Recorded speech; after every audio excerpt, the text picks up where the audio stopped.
comfortable with no weakness. Put it on the mesh, no secret. Flick of the wrist, no sleep. Hi guys, welcome to another For the Win MMA interview. Today I have the distinct pleasure of being with a man, what do I say, a man, a legend of the sport, a man who holds many titles over the years, former manager of boxing legend Smokin Frazier, UFC event coordinator for over 15 years, the man who Joe Rogan himself affectionately calls the babysitter of the stars, a man who has seen it all in combat sports. We have the distinct pleasure of bringing to you an exclusive interview to Mr. Burt Watson. How you doing, my man? We're rolling right now. Yeah. How you What's doing, up, baby? I'm fine, Miss Cruz. You know how it is, baby. I'm trying to make it like everybody else, one day at a time. Absolutely. Know? I'm so happy but to I'm have you. But I'm still rolling, baby. Yeah, you are, man. You are. You're alive and kicking. Your energy is contagious. We've been talking for like 15 minutes before the interview, and I just want to keep talking. And I was like, yeah, shit, we got to record now. We got to do the business. So, okay. Man, so many things to talk about, and I have the pleasure to be with you today. So let me start by something simple, because even though the For the Win audience mostly is comprised by really hardcore fans, there's a lot of people here in Chile that still are new to the sport, and I'm trying to usher MMA into the South American audiences. So for the people that might not be familiar with who you are, can you share some of your story and how did you get involved with boxing and later in MMA? Well, my role in combat sports, in both boxing and MMA, I started in boxing way back in the late 70s, early 80s, and became a friend and an acquaintance of Joe Frazier. And from that point became Joe Frazier's manager and worked with him, on throughout that career and in boxing. And as his manager, my role was to create situations for him to make money off of his name. But I didn't have to do a lot of creating to get a name like Joe Frazier, Smokin Joe Frazier, placed any place. Okay. Right. So it was helpful, and it made things very, very easy, but at the same time, very challenging, because he became one of the most iconic names and person in the sport of professional boxing. And as a manager, not only did he have his own professional career, but he had a gym, and he had sons and nephews and a daughter who also boxed professionally. So we had to create events, and we had to organize events. So my job was not only to create the situation and get the events, but I had to organize them at the same time. It was, they put my feet to the fire, baby. So it was one of those things where I became a coordinator. When I say a coordinator, I worked with the matchmaker who put the bouts together. Once he put the bout together, I verified and certified contracts. I coordinated hotels for wherever we went. I actually sometimes went to various places to scout out a venue, to scout out a hotel, to scout out various things that fighters and people may need during the event, like a pharmacy and a supermarket and a doctor's office and a fitness center and a gym and a gas station and a doctor's office. And I made sure all those things were in a line, and I knew exactly where they were. And then my job came back to getting with the fighters, coordinating their air and ground transportation, however they were going to get to the event. Once they got to the event, I made sure that the hotel was correct. So I had to coordinate, and I worked with hotels on all of the bookings for all of the rooms, and all of the workout spaces we needed, and all of the private entrances we might have needed, depending on the status of whoever was on. But it was a total workmanship of the event itself.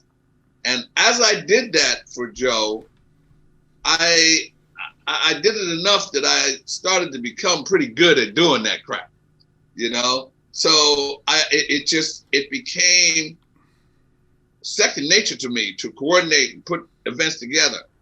And then we started putting his fighters, like Joe had his son Marvis, he had his son Joe Jr., he had his nephew, he had his cousin Rodney Frazier, Mark Frazier, Anthony Frazier, and then eventually he had his daughter Jacqueline Frazier Lyde, who fought Muhammad Ali's daughter.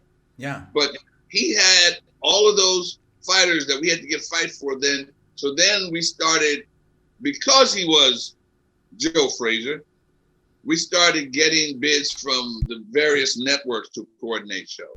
So then my coordinating skills had to up to another level for television production. So then I learned very quickly the aspects of producing a show on television for television. So everything had to be camera ready and camera placed and not difficult to walk to or walk from. So I started doing that, and then the networks started seeing it. So then I started getting calls from the various networks to coordinate shows. So it expanded from Joe Frazier and regular shows to USA Today, which was the first network that started, and then ESPN, and then Showtime, and then HBO. And because of that, then I started running into Don King and Cedric Kushner and Lou Duva and Lou DiBella, you know, in main events and Top Rank, and working with, and it started snowballing. Along the way, Burt Watson was becoming a certified bona fide coordinator, and one that nobody else could touch, baby, because I was rolling. Okay, and it transitioned. I got to work with the networks, which connected me with the major promoters, which connected me to the major fighters. You know, I worked with Bernard Hopkins and Tito Trinidad, Julio Cesar Chavez, Mike Tyson, Oscar De La Hoya. The only fighter from 1981 to 1995, and that's a long time, baby. Yeah. And there's a lot of them in there. Hector Camacho, Roberto Duran, Sugar Ray Leonard, Marvin Hagler. The only fighter that I never worked with in an event was Lennox Lewis. Why is that? Anybody else, you can go down. And that's because Lennox Lewis started most of his events and did most of his events out of the country. Oh, I see. But then by the time he got here, I was already, and I worked with the Klitschko brothers, which was the last major boxing event that I did. I did their pro debut and on both Klitschko brothers. And at the time, they were moving, and the UFC was moving and grooving. Right. And I went on with the UFC in 2000. So because of the schedule that the UFC was starting to kind of put in place and working with boxing, I didn't have room for Lennox Lewis or anybody else. So I wasn't able to take on him. And I wasn't going to, even a mule knows how much he can plow a field, baby. Okay, how much he can pull behind him. So I wasn't putting more on my plow than I could carry. That wagon was full. So between the Klitschko brothers and the UFC, and I was working a show in Vegas, which was Zab Judah and Kostya Tszyu, and boxing. You know, those are boxing names, but people now are, you know, gotten a little away from knowing those names, but those were, you know, big guys. And I was doing a show in Las Vegas, and the promoter came to me and said, "Hey man, I got this guy that's going to be doing this event, and he needs a coordinator." So he introduced me. I said, "You know what, as long as I got time, you know." So he introduced me, and the guy he introduced me to was Dana White. And that was in 1999. And he said, "Yeah, you know, I'm doing this event and I'm starting this organization and I'm planning to do my first event in 2000. Well, 2000, February, I think it was, of 2000 or 2001. Don't hold me to that date. But I started with the UFC. I took it on. And at the time, I think he had scheduled 4 or 5 dates. So that was included with the boxing that I was doing. Yeah, so you were juggling both. Yes, and I was doing boxing at a high level. I'm talking about Klitschko, and I did Tyson's last 5 or 6 fights. I did De La Hoya's last 4. I did Sugar Ray Leonard against Camacho. I did Roberto Duran. So I was doing it at a high level. And then here comes the UFC. And they gave me 4 fights, or 4 or 5 at the beginning, and I was juggling. And the UFC jumped from 4 or 5 to 10. And then it jumped from 10 to 15. And then it jumped from 15 to 25. It was moving. And at the time, it was one of those things where I'm like, whoa, I really, Klitschko had a championship fight. And with boxing, they were scheduling fights. And they would schedule things, and they would give you a schedule. And, the security you had was when the bell rang, okay, of that event happening. When that bell rang and those 2 fighters threw that first punch, the fight was good. Until then, anything can happen. Anything can happen. But with the UFC, if they gave me 6 fights, it was 6. If they gave me 7, it could have been 8. But what they gave me happened. So when the Klitschkos came to me and said, we look like we might have a fight, in September, and they gave me a date, and I had already committed to the UFC to do those fights. Right.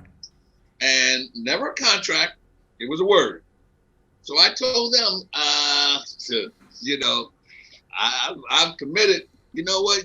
You're crazy. How can you turn down this for that? Yeah, I was going to ask you that if you had any backlash from the boxing world, since you were so into it, so embedded in it, and you're basically, quote unquote, jumping ship. Oh yeah. I had backlash and criticism, but you know what? I get paid to coordinate. Right. Regardless of what it is. I would have coordinated a teddy bear fight in the backyard if the money was right. Okay. So it was a job for me. It wasn't as if I was a professional boxing and I jumped to do professional MMA in another. I was a coordinator. I coordinated events. So whoever, just like in boxing, whoever came to me first, that's the fight I coordinated. So when I started backing off of boxing, I heard, how crazy I was, that it was never going to last, and how could I do that kind of stuff? That stuff was not real. I was going to ask you that. What was your impression before you started jumping ship, as we said before? What were your thoughts on MMA before actually getting involved in it? Had none. No thought, no knowledge of it, no experience. I was a fan of Bruce Lee and Bruce Leroy. Okay. So it was, I saw it in a movie, but I had no idea what grappling was. And I was a WWE fan, but that was as much as I knew. But then when I got to see the workouts and then how they worked out and then the actual event, it was like, whoa, it was, they were fighting without gloves, in my opinion, because we went from 12-ounce, 10-ounce gloves to 4-ounce gloves. Right. And in my mind, there was no gloves on. 4 ounces was nothing. But it was a transition, and I finally got used to it. But people in boxing told me I was crazy and that it was never going to go anywhere. And, how could I turn that down? And I said, you know what? I'm not turning down money. Period. Yeah. Okay. I'm getting paid. And, as a coordinator, that's what I did. I coordinated, in between doing MMA and boxing, I've coordinated 2 Billboard Awards. Really? I didn't know that. I did the Latin billboards in 2008, and then I did another one. And when I say coordinated, I did everything for that billboard award that I did for boxing. It was crazier and a little different because I had something like 100 people that I had to individually coordinate, and I had to coordinate, you know, their rehearsal times and rehearsal stage, and when you got, you know, it was, I mean, Shakira was one of them. What's the five Latin, the guys that were, I forgot the five. Oh, there were five young guys. I forgot the name of it. Rebelde, maybe? RVD? Rebelde? They're Mexican. No. It'll come back. It'll yeah, come back. We do fights mostly here, so our musical knowledge is not that big. But these guys were getting the Billboard Awards, so they were pretty big. So I coordinated all of that by myself. And here I am feeling sorry for myself for editing just 2 pieces of video, man. I feel lazy just hearing about all this, man. But also very inspired. It was, and these were high-profile celebrities that were divas and divettes, okay, and didn't go from one room to another without a limo, you know. So it was. So that's what I did, and I did another Latin billboard. I did a musical, you know. So I've coordinated. With coordinating, the basics are the same. It's the fluff that's different. You know, when you're working with professional entertainers, they all have the same mindset. They all have the same demands, the same requirements, and your level of production is the same. So, shit, I was a coordinator, man. It was like, you know what? If they call me first, I'm gone. Well, that UFC took OFFFF. Fast, okay? Yeah, absolutely. So, you know, and the one thing about that sport was when they gave me a schedule, that schedule is what it was, baby. I think in 15 years, I think I had one show canceled. And I don't remember whether it was a show that John Jones was fighting or somebody, but in my 15 years, I only had one cancellation. Yeah, it was probably John Jones. I remember they canceled that event a while ago, and it was one in 15 years. So I wasn't going to run from that money, baby. Yeah, that's one hell of a record. That's one hell of a record to have. Yeah. And you know, I coordinated for them everything. When I transitioned from boxing to MMA, the fighters, I had to make sure the workout rooms. But by that time, I knew what the hell I was doing. I want to switch gears with you because there's so many things that we still need to discuss, and I could hear you for hours, man. But I think everyone who didn't really know who you were, now they got a proper glimpse of. Now you know. Now, if you think you know, you have no idea, though. Yeah. Well, Burt, we're coming off of a week that brought us so many different levels of excitement and emotions. Right. I want to dip a little bit into UFC 261. I think you saw it, right? I mean, who didn't? I saw it. Yeah, I saw it. What an event it was, man. One of the things that we were discussing in our weekly panel with Diego Rivas and Bas Cordova yesterday was that you were, at the time, I'm pretty sure you were backstage when Anderson Silva had his fracture, right? Yeah.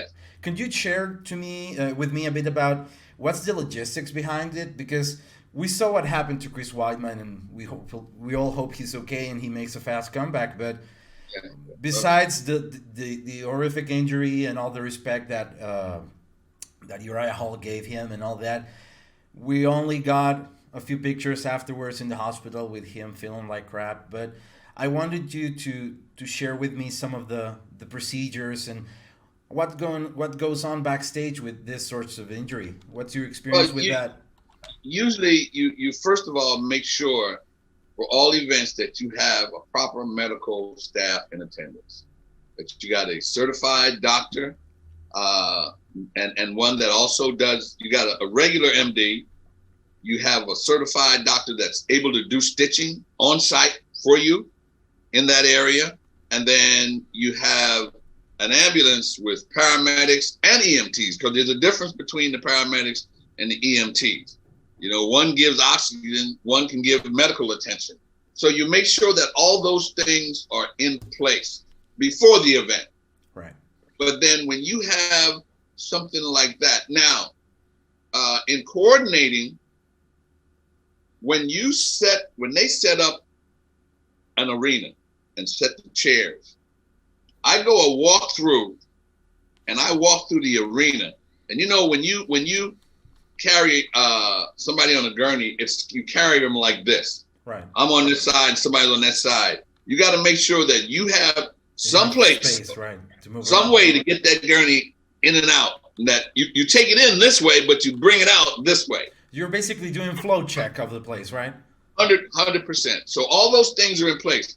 When something like that traumatic happens, you know, you first of all got to make sure that you can move the fighter out of the ring. That's probably the third time that I've seen that kind of injury, because even before Anderson Silva, early on there was a fighter. His name was Corey Hill. Yeah, Corey Hill got the same injury. He did the same thing in his, and I was in there and saw that, and I almost passed out on that one. Yeah, because that was a hard. His was a stretch fracture where it came through. So you make sure that you the doctors are there. You position the fighter that you can move him. You secure it. You stop the bleeding, and you don't when you take him to the back, you transport most fighters when they have to come. When you have to come out of that cage escorted by a doctor or on a stretcher, you go right to the hospital. Yeah. You don't go backstage or anything. You go right to an ambulance and right on to the hospital. Burt, I wanted to ask you, I know you have a deep connection with both athletes. Uriah Hall is one of your early boys, as you said it in an interview with Darnell Giovanni, my man Mystic Black, who I want to shout out as well because he's one of the good guys in the sport. He's doing amazing work, and he's one of my teammates. Like, we're independent media members, and we're trying to get it done. Right. And I respect him so much. Mr. Mystic in the house. So a big shout out to him. I wanted to hear you talk about what's your personal feelings about all this, because I know you have a big involvement with both of them. So if you could share some of that. Well, I first of all, I know that Uriah Hall was totally upset. That's the person that he is. Yeah, it shows. You know, he's totally upset. Chris Weidman from Ray Longo and Max Serra, I was blown away with that, because I've never seen him really hurt like that. I know he's had various surgeries, and you know, he had something done with his arm or his hand, but I've never seen him really, you know, suffer that kind of injury. When I think about it, I get a little queasy, you know, because it was pretty nasty. But you know, he's strong. He's been around a little while, and he knows he has to heal. And I'm sure he'll heal sufficiently, and I'm sure he'll come back. My understanding is that he'll on an injury like that, you probably take 6 to 12 months before you can get back to training. Yeah, the time frame that the physicians were speaking about was around 6 to 12. We know Anderson took about 14 to get back to activity. So, well, it's all love for that man. I mean, he's one of the legends of the sports, and I really hope we can see him come back. But we were discussing on the panel yesterday, like, if he doesn't come back, it's all right too. I mean, I want to see him have a good life, and I don't want to see him sacrificing everything in order to make it come back. You know, he's also, one thing about Chris Weidman that I do know is that not only was he a fighter, but he was an inspiration to a lot of young fighters and a lot of young guys, and he trains a lot of guys. Right. Up in that Sarah Longo training gym up in New York, he trains. And when he wasn't fighting, a lot of times you saw him in the corner. You know, Ally, Quinta, Funkmaster, when they were all together. You know, so he his footprint was that not only a fighter and a mentor, but he was a trainer. So there's a lot of spaces within combat sports that he can participate and stay very relevant. I just hope he takes his time and don't rush himself back to get back out there, because it'll be there for you when you get there. It's not going anywhere. And it's only getting bigger and bigger and bigger. And these guys are getting bigger. They're getting faster. Yeah. They're getting stronger. They're getting more technically skilled and technically sound. These guys today are, I'm amazed at the technical skill levels that these guys have. Well, truly amazing. It's a good thing that you talked about the skills and the technical aspect of it, because there are two women who are right now in the biggest form of their careers. I'm talking about, of course, Valentina Shevchenko and Rose Namajunas. Both are technically sound, technically savvy. They have great staffs behind them. And I wanted to hear your thoughts on what happened with both girls. I mean, let's start with Valentina. What a display of domination. When we were thinking about who could face Valentina, we were discussing that probably if Jessica wasn't the girl, then who? And now we stand here 1 week after the fact, speaking right now, like, what's coming next for Valentina? Because the only path that we can see is to Amanda Nunes. But I don't know what's going to happen. Dana doesn't feel like he should do it right away.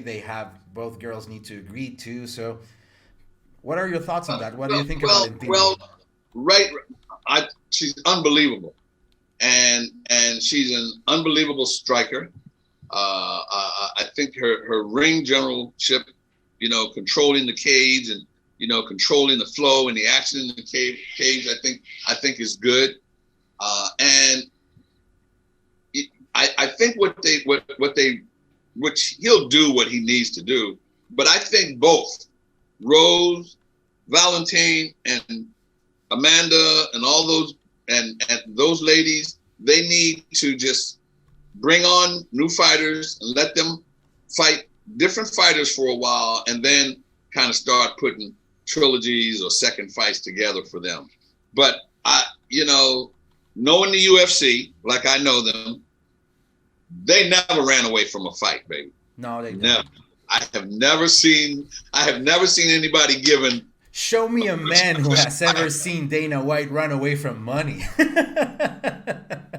Yeah. I tried to catch him with that money myself, and he was running too fast. Absolutely, man. But I've never seen them run away from a fight, and if that's the right fight for television, they'll make it. Yeah, they'll make it happen. They will definitely make it happen. But I would like to see Rose, enjoy it for a little while. Not to say that there's anybody to really take it away from her.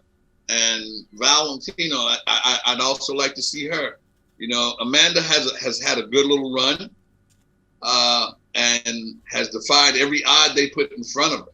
But the sport, women in the sport, are also elevating their skills and elevating to another level. And they're coming out of the woodwork. I was going to ask you that. Would you agree with this thought of maybe right now the women's MMA in the upper levels? Because I know there's still a lot of girls making their way up, and there's a progression. But in the upper levels, I personally feel that there's no longer the need for a distinction between men's MMA and women's MMA. I don't feel like it, because I mean, what the girls show us, I feel like they're right there with the guys.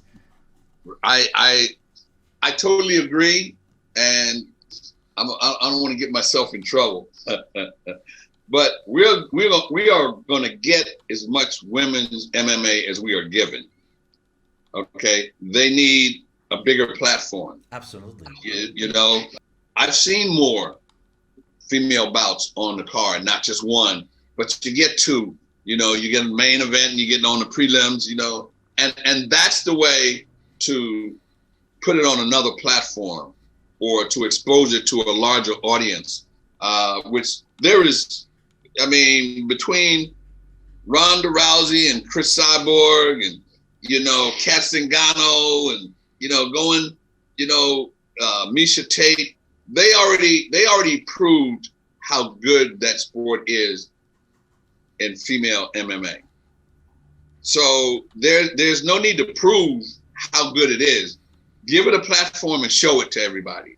Absolutely. But I can tell you something. Looking at Invicta and anybody at that level can fight. And they all can fight. And you put them in there, guess what? They're going to put up a fight. They're going to put up a fight. And I've always been a favorite of female MMA and female boxing. I've always been a fan. I worked with Layla Ali. Layla Ali has Muhammad Ali's daughter. My man. Had 25 fights. I think I worked 23 of them. So I've always been a fan of female athletes in combat sports because I know they can do it. Yeah, it's a great time to be a fan. It's a great time to be a fight fan for sure. Yes, and for sure. Burt, what do you think? Do you think Kamaru is getting right now the respect on his name after what happened with Jorge?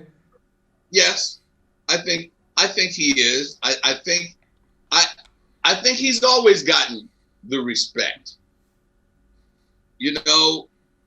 When everybody knows your name and knows who you are and can't pronounce your name, you've gotten the respect, okay?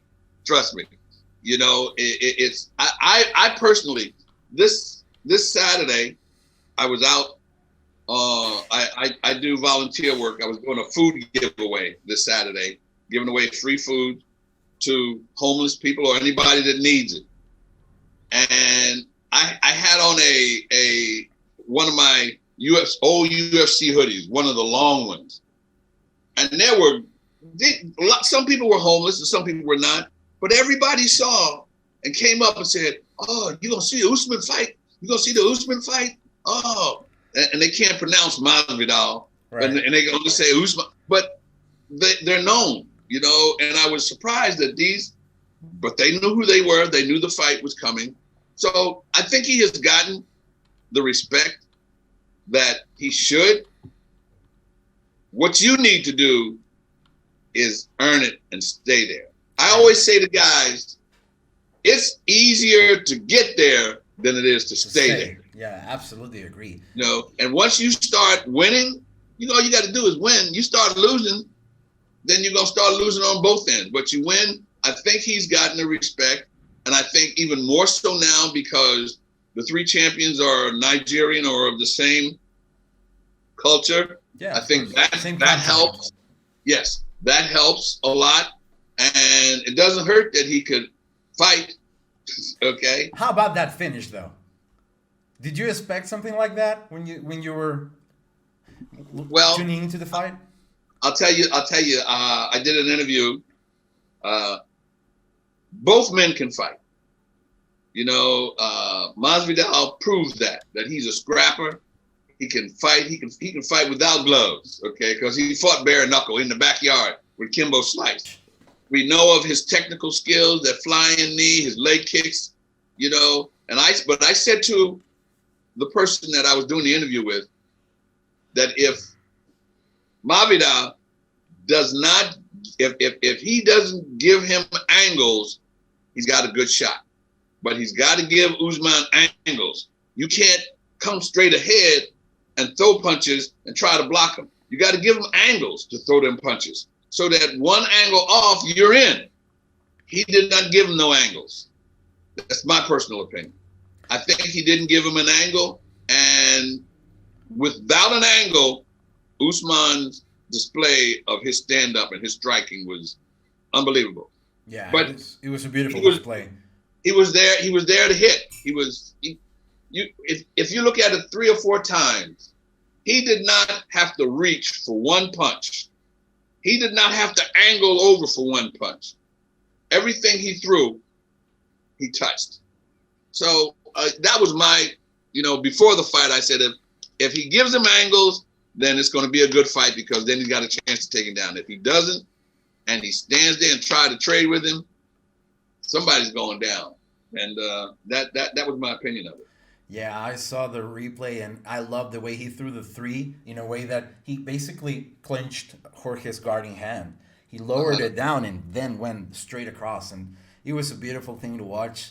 And man, I want to switch gears again, because we've been talking for a while now. You're the longest interview I've ever done, and I'm really happy that it is with you, man. Hey, I'm good to be with you, baby. Yeah, I'm happy that we have the chance to talk about so many things. I want to do a bit of a recall from a conversation that I had with my personal friend Pitbull Diego Rivas, the first Chilean fighter to ever made it into the UFC. And he had a special request the last time we spoke. He said, if you're going to speak to Burt Watson, you need to have him with the towel. So please, sir, would you show us this holy grail of MMA history you have there? From the time I started with the UFC. That's my man.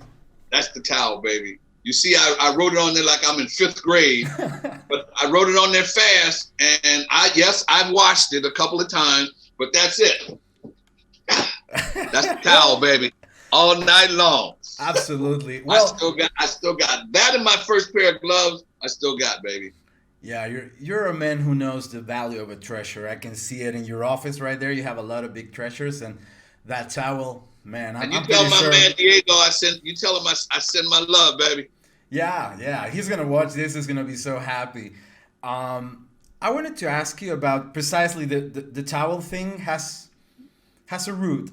You're known not only because you're a magnificent coordinator and a man who really knows the fighting business inside and out, but also you have this component, this emotional component that fighters really cherished. And while you were in the UFC, and you were an excellent motivator, you were a guy who could get into a locker room and get everyone fired up. That's what Diego told us. He was talking profusely about how deep of an impact you had on that locker room. And I would love to hear you share some stories of those moments, because you have to kickstart the event somehow. Sometimes it's the fans. Sometimes it's that beautiful man, Bruce Buffer, with his ironclad suit giving us a magnificent roar. Sometimes it's just a knockout that gets everybody fired up. But back in the day, it was you were the kickstarter of all that. So I would love to hear some of their stories. I had to, it was my thought process that all those things you just named, with Buffer and the crowd and all the lights, and sometimes when the lights go on, some people's lights go out. A fighter can't afford to have that happen. So I always made sure that I gave him a thought process to block all of that out. I always told them, that this is what we do and why we do it. And that nobody does it any better than we do, baby. Shit, you're getting me all fired up. that this is what you do. And that is your night, your fight. You need to get it right. Not anybody else. Ain't but two, him and you, baby. And I wanted that mindset, because that walk from the dressing room to the cage or the octagon was a walk that they took by themselves, baby. And when they got in there and that door shut, it was over. So I let them know, when I saw them and when I sat down and I talked to them, I let them know the motivating factors and what it took to get to that level.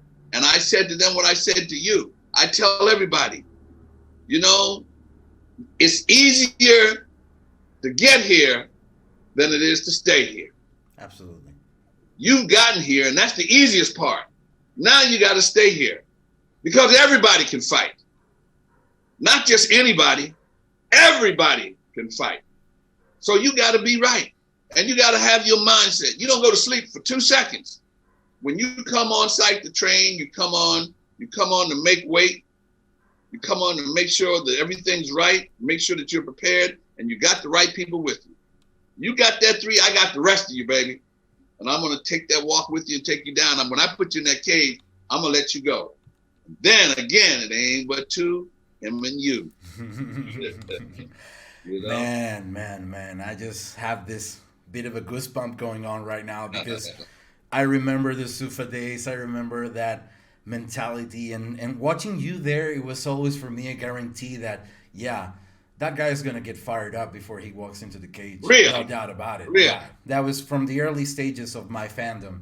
I've always seen you there, and it's always been something of a guarantee for me. I always said to them, even in the back, you know, when we got in the back, you know, I didn't want any distractions for them in the dressing room. So I told them at the beginning and in all pre-fight talks that night there was one voice and one voice only. Anybody else was perpetrating. If you didn't hear it from me, it wasn't right. And I'd tell them that. So I gave them that thought process so that in the middle of the fight and in the middle of the night, if somebody came to that dressing room door and said, all right, time to go, we got to go. When it's time for you to roll, you'll hear it and you'll know because you're going to hear me good and loud. And I made up that we rolling so that they know they was ready to roll. Yeah. And I did that for everybody. I didn't do it just for one person. I did that for everybody so that they knew. And they knew that when they heard that we rolling, it was time to go to work. That was like a lunch bell. Right, absolutely. Going off. Pick that pail up and let's roll, baby. Let me tell you something. I've done 357 fights. Wow. In my career. And from mid 80s to 2017, I have walked 6,408 fighters to the ring and the cage, baby. You have that number down to a T, my man. Do that math. If you and that's only if you average a minimum of 8 fights on each card. You do that math. 9 fights, that's 18 fighters. Right. 356 times. I walked 6,408 fighters, and I'm proud of that to the cage. And when I walked them, when I walked them to the cage, I want them to go there and to walk in that cage with the confidence level that they're going in there to defend and defeat. Absolutely. Period. Absolutely right. Burt, man, you got me fired up. I'm ready to roll. Yeah, I'm ready to roll too, baby. Yeah, absolutely. Absolutely. Well, I think we have 2 things to talk about and we're going to get it done. First of all, I mean, from this conversation, what I'm gathering is I already knew this from following your career, but talking to the man himself, going to the source, it's something completely different. And, well, you're a man who's been around the block a few times in the MMA world and the combat sports world.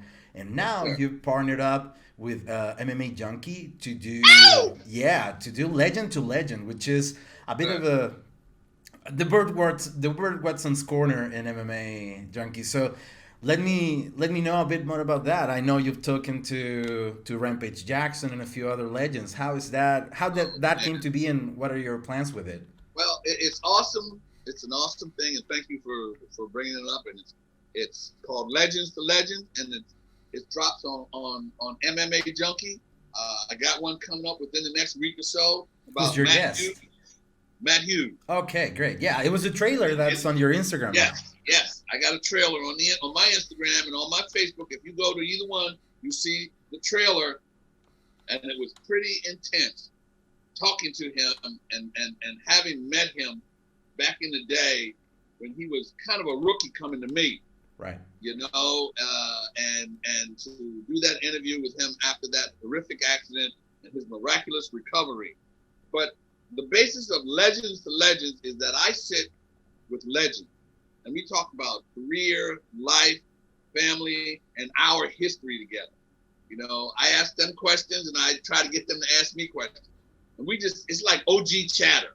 We just talk about things that we really know, right? You know, and I did Chael Sonnen, and in that interview, he said, so Burt, we're going to talk about the time you got mad at me and pissed at me and Kurt. And I'm like, whoa, I didn't expect that, but, you know, that's what Legends to Legends is about. Absolutely. And you know, legends is the guys that have committed themselves to the sport and are watching the sport, and the sport is behind them, but they gave significant value to the sport and their time. And I'm talking to George St. Pierre and Randy Couture and Vitor Belfort.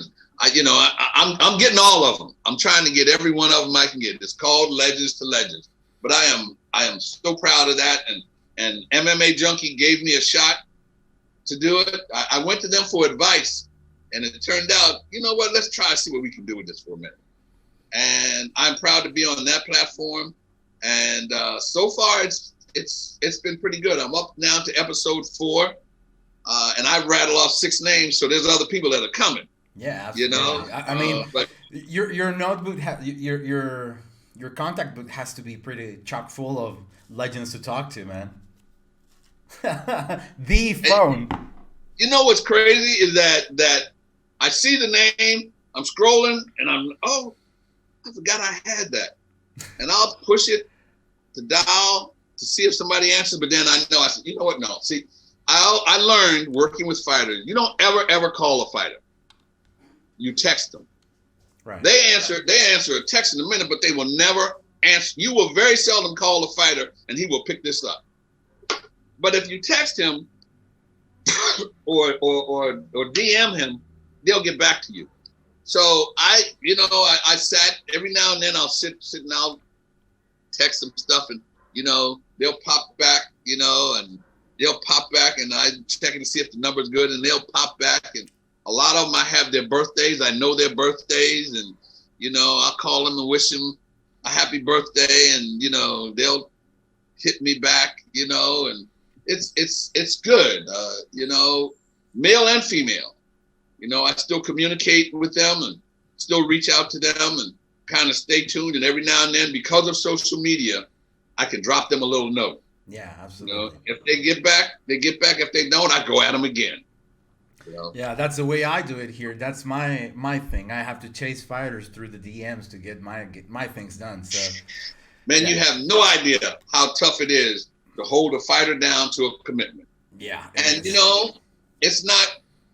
No, I don't hold them against them. I don't hold it against them. It's just that there's so many other things going on. You know what? I always say that it is not their responsibility to help me do my job. Right. It is not their total responsibility to do interviews, but it is my responsibility to know that something happened and to set the course for it to happen. So I don't blame them. I let them. And then, I always had a real close relationship with the fighters. I had a situation once where the media, they're always trying to get them to do things.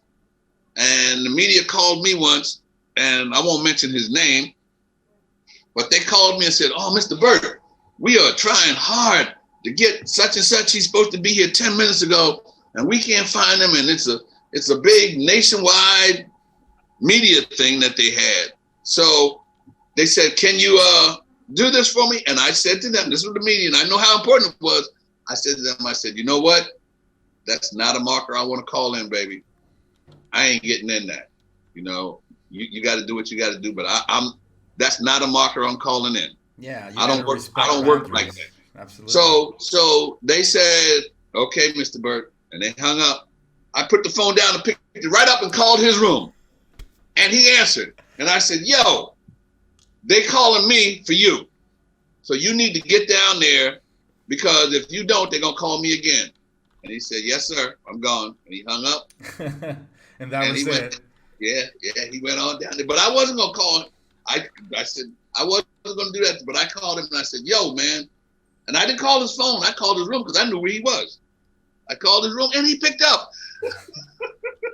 I said, "Yo, man, they are calling me. They are bugging me for you. You got to do your boy a favor. Get down there and get that interview done. Don't have me chased. I don't want to get in that mess." Yeah, absolutely. Well, Burt, the only proper way to send us off, I guess, it would be you doing your thing, showing us what you got. I know that I'll be having dreams about this conversation for the next week or two because I feel it's amazing. So if you could send us off in true Burt Watson fashion for all the For the Win friends around South America and all the people that follow us globally. Well, I want to say to you, Mr. Cruz, thank you for inviting me and having me and exposing me to South America and all my friends and fans and people in Chile. Yeah. What's up, baby? I appreciate you. And you can find me on any social media. Absolutely. I'm on Instagram.